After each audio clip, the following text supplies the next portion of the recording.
great follow-up tomorrow with Dion because she's going to cover kind of like what Kym's talking about today. So this is pretty cool. This is a pretty cool setup here. Didn't plan it, but man, it worked out. So Dion, you ready for tomorrow, my friend? Yeah.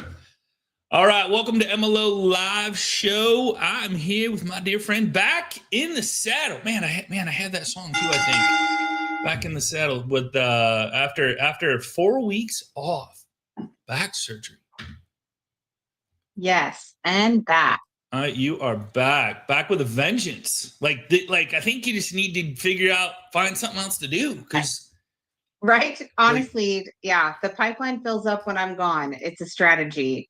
It's working. So I'm trying to figure out why would you come back? I'm just trying to figure that part out. Yeah, no, I'm just kidding. I'm just kidding. Go have fun, man. Go to Italy or Rome or Switzerland or something like that, So. Yeah, well, we live in Key West part of the year, and that's right. What started all of this. Yeah. Hey, I'm going to join with my phone in case my internet gets unstable, which happened before. All right. No worries. Yeah, your husband invited me down to Key West. I'm going to have to make a road trip. Heck yeah. You're in good company because I'm always unstable, Kym. That's right. That's right. You got a good group here. You got a good group of unstable. We'll change it to Unstable Show. Unstable Show. And now John's echoing because he's joining in the background. Oh. You have to mute. If you mute, hello. If you mute your computer, I think Kym, I think it's you. If you have two, if you have your speaker and your phone, both. I don't. That was John. Oh, okay, cool. It's John. John. All right. So without further ado, Kym Mason, you are in the house. You've had a back surgery. You were gone for 4 weeks. 3 weeks. 3 weeks. 3 weeks. 3 weeks. 3 weeks. 3 weeks. 3 weeks. Still not okay. I think your internet's fine. I would just hang up the phone. Let's just run like this. It sounds like my head every day. I'll remix it. Mute your computer audio, Kym. Try that. Oops, that didn't work. Okay, that didn't work. Here we go. We had 3 different logins going on. Sorry about that. All right. Better than 0. Okay. All right.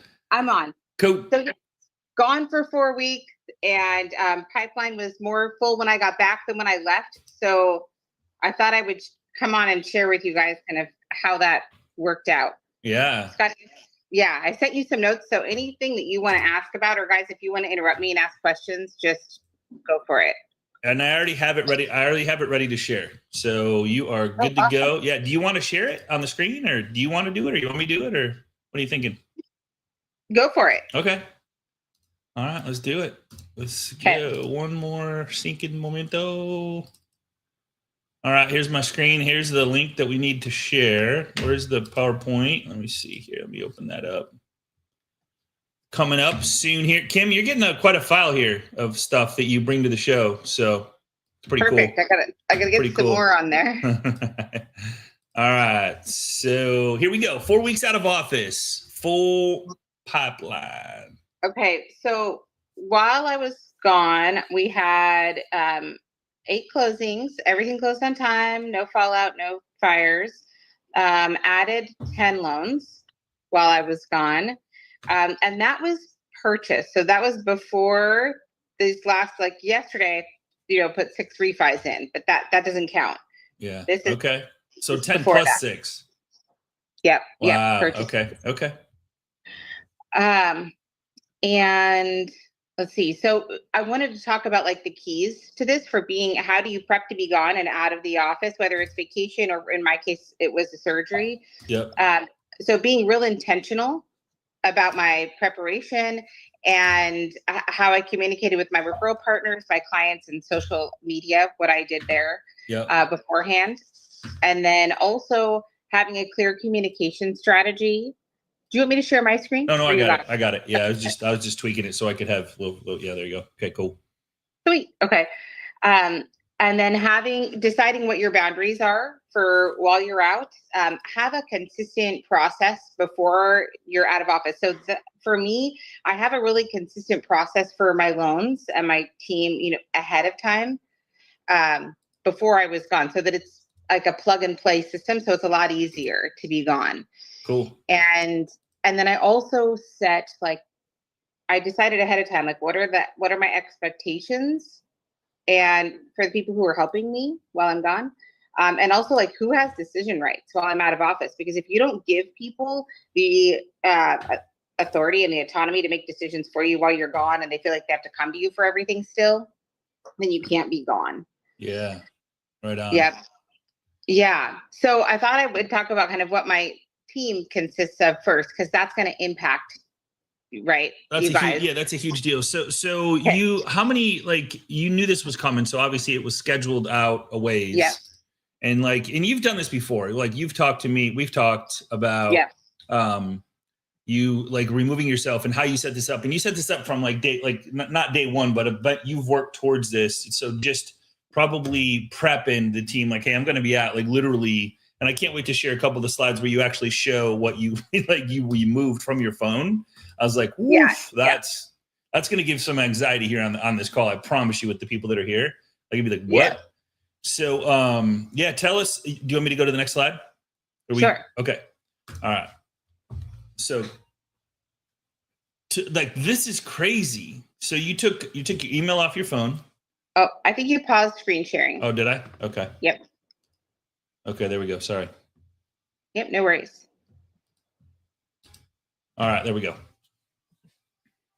Okay, so I also do want to say, like, because that previous slide said, like, I do have a team that I have established. So I have a pre-approval, I have loan partners. So I have a pre-approval loan partner. I have a contract to close loan partner. And then I brought on a loan officer partner onto my team several months ago for the purpose of having sales coverage. Okay. So I'm very intentional ahead of time about having help. When I first started, my first team member was just a 20-hour-a-week administrative assistant.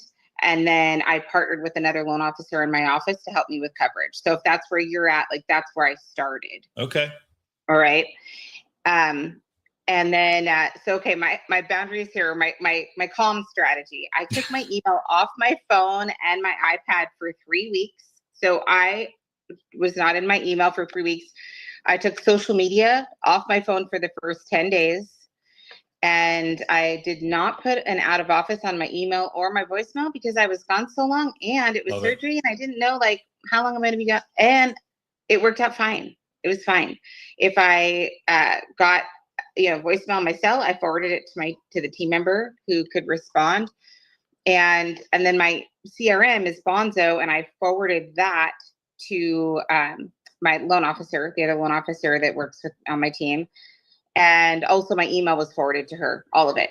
So that's every single email that came in, or you just gave her access to it? So every email that came in, I put it on auto forwarding, every single email. Okay. Which also is, I don't use my work email for super personal things. Okay. Because I want to have other people to be able to read it. Fair enough. And then, so they have access to your CRM, of course. They had access. They had got every single email, and then when they would respond, obviously it's coming from someone else, or how did that take place during the process? Yeah. So go to. I talked about that. I said I had them say, like, they would respond and say, "This is Desiree. I'm covering. Kym's out for a medical procedure. I might have taken that off here. Kym's covering. I'm covering for Kym. Kym asked me to respond, or whatever. It might not be on here." But so I had them respond as themselves. They could have responded as me with Bonzo, but I'm not as comfortable. I'm not as comfortable with that. I like it just to be authentic. Okay. So, yep. They said, "It's Desiree. I'm covering for Kym." Perfect. Yep. So you're not gonna. So, like, here's the thing. I don't think an email is a fire. So it's not like if somebody's sending an email, it's not a fire. So that's the cool part about this is, like, when somebody else responds, all they want is a response. They just want their money. They want to close on their loan. I mean, that's the beautiful thing is communication. Yeah. That's half the battle. That's the thing is we all think that they need us personally. Yeah. But it's not really. What they need is the result. They need the outcome that they're asking for, and there are other people who can provide it. You know, it doesn't have to be me. Yeah. And then I ahead of time, like here, I decided on like who can do what, who has the decision rights. So, you know, pre-approval letters, any team member can send that as long as the client's pre-approved. Who did your pre-approvals while you were gone? Like who? Like yep, you're out. Who did that? Loan partner. Okay. One of my assistants. Okay. Yep. Not your sales staff, but one of your loan partners. Yep. Okay. My sales staff did cut. We have rotation on the weekends. We have pre-approval. One person covers every weekend from 10 to 4, Saturday, Sunday.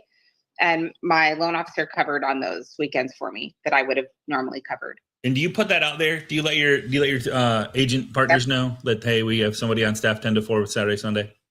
Yep. And Brilliant. that's part of my system is I send an email out through Bonzo, or not an email, sorry, a text through Bonzo every Friday at 4:00. And it says who's covering and their cell phone number and a reminder of the hours, Saturday, Sunday, 10 to 4. Brilliant. Okay. And even if, so is it like they work one weekend a month or like, or they just. We rotate every third weekend. Okay. Cool. Yep. So you work some weekends? I do. Okay. I do. I cover pre-approvals every third weekend. Okay. Which I like because it keeps me like, I can still whip out a pre-approval in a half hour and it's accurate. Yeah. What if anybody has any questions while we're going through this? I think this is great. So what was, and setting this up obviously took time. What's the hardest part, Kym? Like when you go to do this, what is the hardest part? Is it letting go, trusting people, finding the right people, all of it?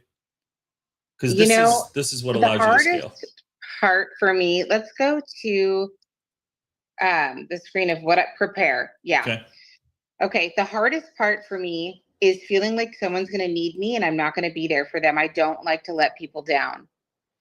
I mean, like desperately. It's the people pleaser in me. Yeah. And I really struggle with that. And so I don't want them to reach out and then I'm not there and they're caught off guard. And I think that's more you than them. Yeah, I'm insecure about being out like just as much as the next person. So I made a lot of relationship deposits in the 5. So I found out, about 5 weeks before the surgery that I was going to be out. And so that's how much time I had to do this. And so I had as many face-to-face meetings as I could with realtor partner, like, grab a coffee or a lunch or, whatever I could do to have FaceTime. And then I always call. Mm-hmm. Did you tell them you're like, hey, I'm going to be out for 4 weeks. My team's got this? No. Okay.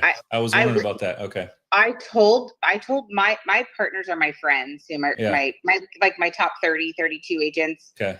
And I told them, I only told like maybe 3 of them ahead of time. And all the rest of them I told like 2 days before.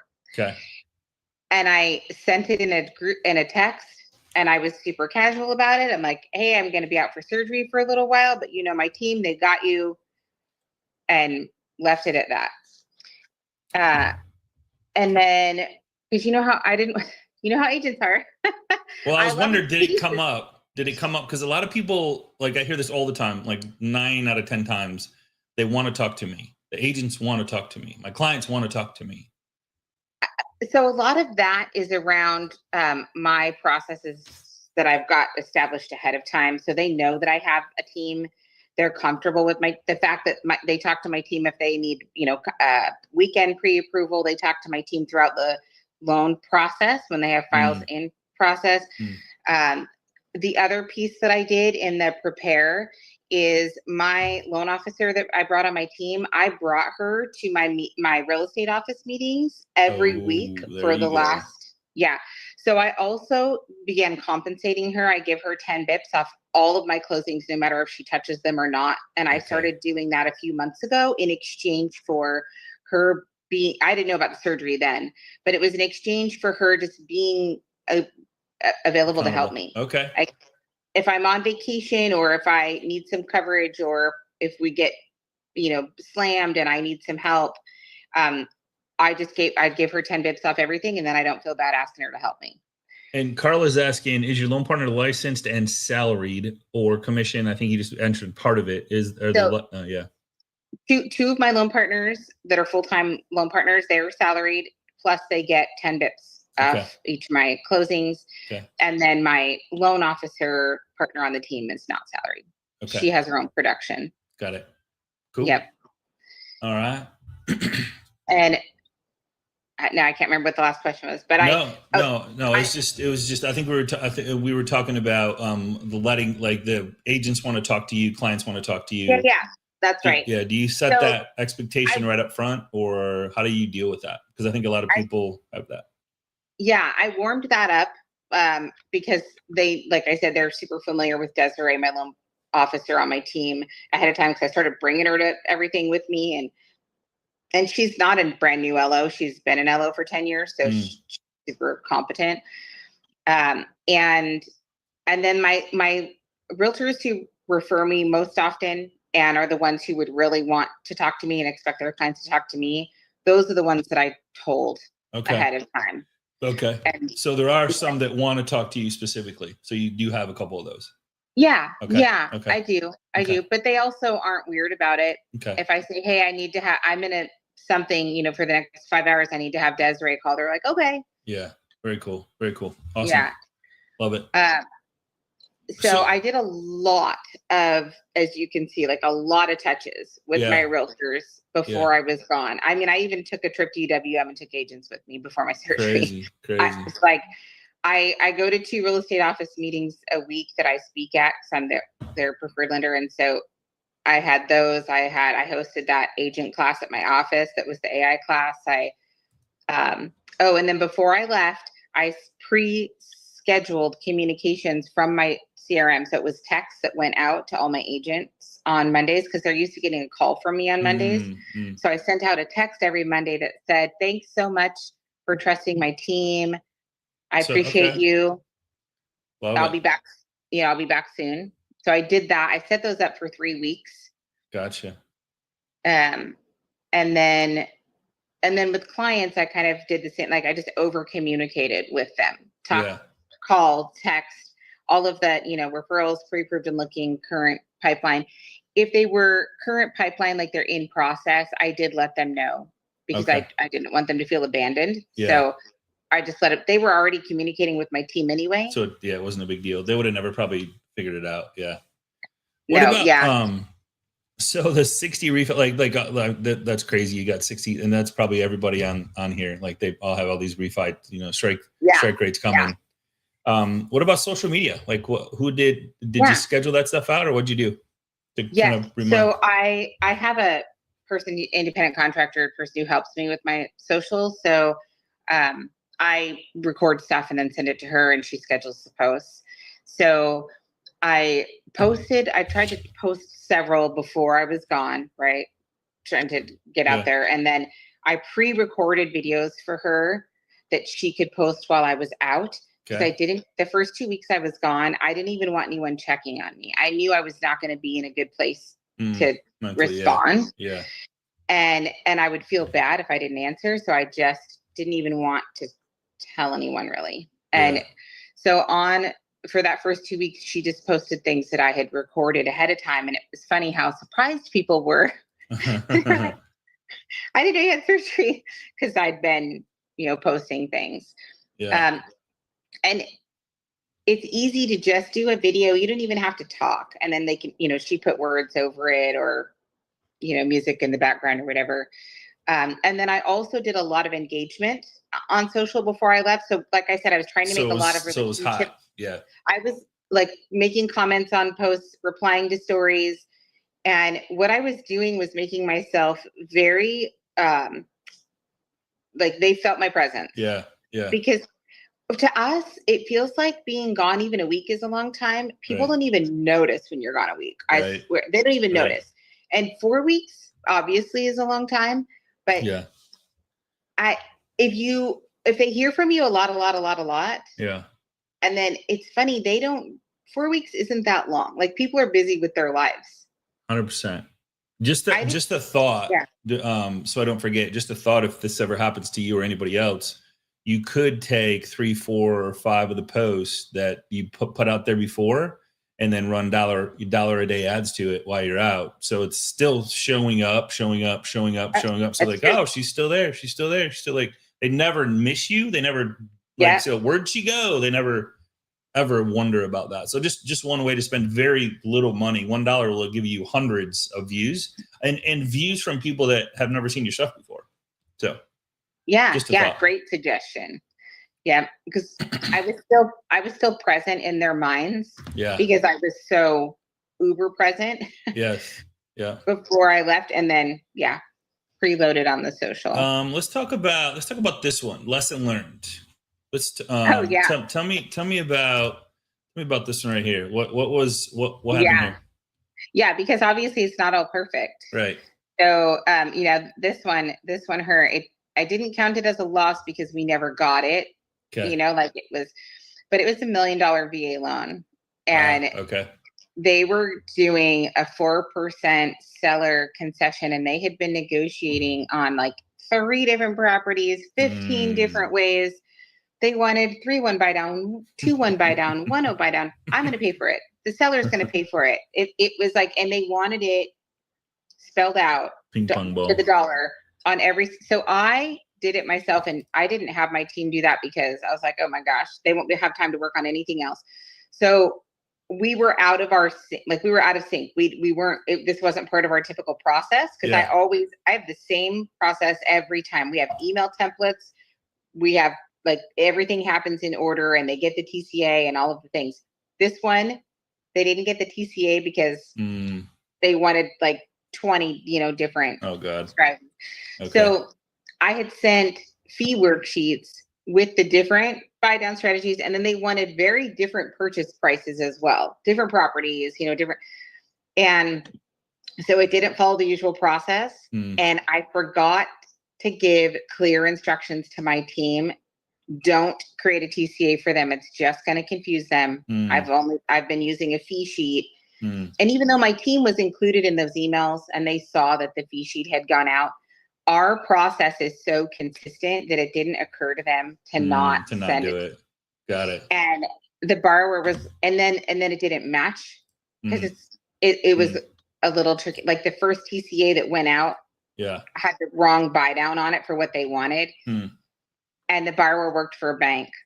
And so she had her own. Oh, so she just probably didn't want to go through for personal reasons or whatever. She was going outside until she's like, all right. I made the sale, like I got her, and then I lost her. Yeah. Oh shoot. Okay. And because she was already like, right there. So that was a lesson learned. Like what? So is it a bad thing? I mean, like, what would you do different?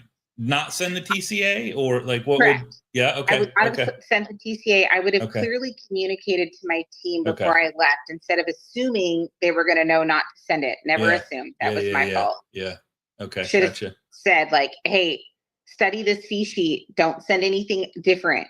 Got it. Yeah. Which is not the norm. Right.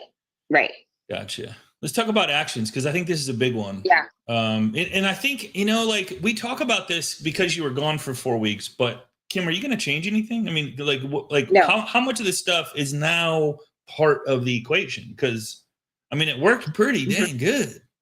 You come back to more loans.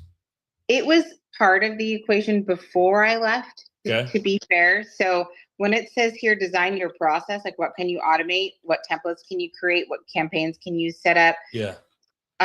All of those things I set up a long time ago, because like I was telling you, I read the E-Myth in like 2003. And I just was like, okay, if I can have a business or I can have a job.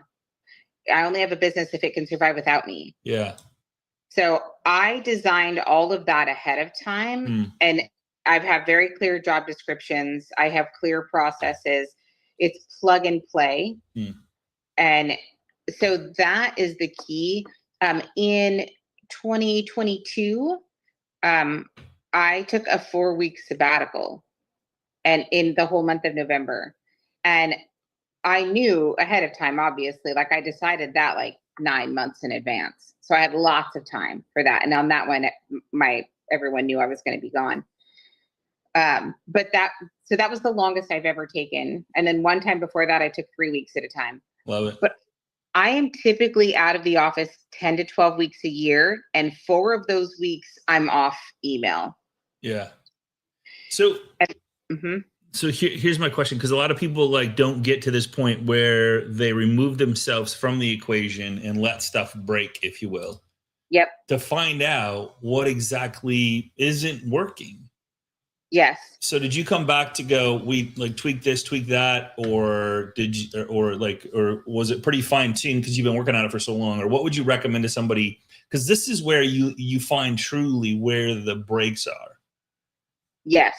And that happens every time. And in the beginning, it was a little scary. Sure. Because I would come back and have a team member leave. Yeah. But Yeah. not leave me, yeah. but be like, hey, I don't actually love this job, or like, I'm not in the right role, or I want to be a loan officer. I don't want to be a loan partner. Or this time I came back and my loan officer said, I think I want to be a loan partner on your team. Whoa. I really loved this. I loved this. I think that's where I'm supposed to be. So now we're incorporating her more into that role. So that was interesting. So it's like, when it's our team, we are the glue that holds everything together. Like I am the energy, right? That keeps everything going. And when I'm not there, definitely the weaknesses show. And it also gives people a little bit of space to figure out what they like, what they don't, what they want to do or don't want to do. Are they only there because they love me, or do they like what they're doing? Great question, right? Great question. Yeah. And then I find out too who has my back, because I've done this.